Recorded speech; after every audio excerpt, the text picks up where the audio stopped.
All-round media അവതരിപ്പിക്കുന്ന ഇന്നത്തെ കൃത്യമായ സ്വർണ്ണവിലയിലേക്ക് എല്ലാ മാന്യ പ്രേക്ഷകരെയും സ്വാഗതം ചെയ്യുകയാണ്. ഇന്നലെ 2 തവണ സ്വർണ്ണവില പ്രഖ്യാപനം നടന്നിരുന്നു. രാവിലെ സ്വർണ്ണവില കുറയുകയും ഉച്ചയ്ക്ക് സ്വർണ്ണവില കൂടുകയുമാണ് ചെയ്തിരുന്നത്.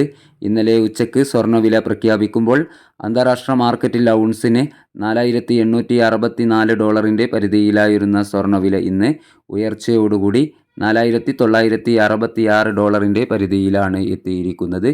എല്ലാ ദിവസവും നിങ്ങളിലേക്ക് കൃത്യസമയത്ത് സ്വർണം വെള്ളി നിരക്കുകൾ എത്തിക്കുന്ന ഈ ചാനൽ നിങ്ങൾ സബ്സ്ക്രൈബ് ചെയ്യണമെന്നും വീഡിയോയുടെ താഴെ നിങ്ങളുടെ വിലയേറിയ ലൈക്കുകൾ രേഖപ്പെടുത്തണമെന്നും അഭ്യർത്ഥിച്ചുകൊണ്ട് ഇന്നത്തെ സ്വർണ്ണവില നമുക്ക് നോക്കാം. ഇന്ന് പവന് 2,120 രൂപ കൂടിയിരിക്കുന്നു. 7/2/2026 22 ക്യാരറ്റ് സ്വർണ്ണവില ഗ്രാമിന് 14,355 രൂപ, പവന് 1,14,840 രൂപ. ഇപ്പോൾ തങ്കം വിൽപ്പന നടക്കുന്നത് 15,650 രൂപയിലാണ്. നിങ്ങളുടെ പഴയ സ്വർണത്തിൻ്റെ വിലയും വൈകി വരുന്ന തങ്കവിലയും 11 മണിക്ക് കമൻറ്റ് ബോക്സിൽ പിൻ ചെയ്യുമെന്ന് ഓർമ്മപ്പെടുത്തുകയാണ്. ഇപ്പോൾ സിൽവർ 285 രൂപയായി ഉയർന്നിരിക്കുന്നു. Thank you for watching.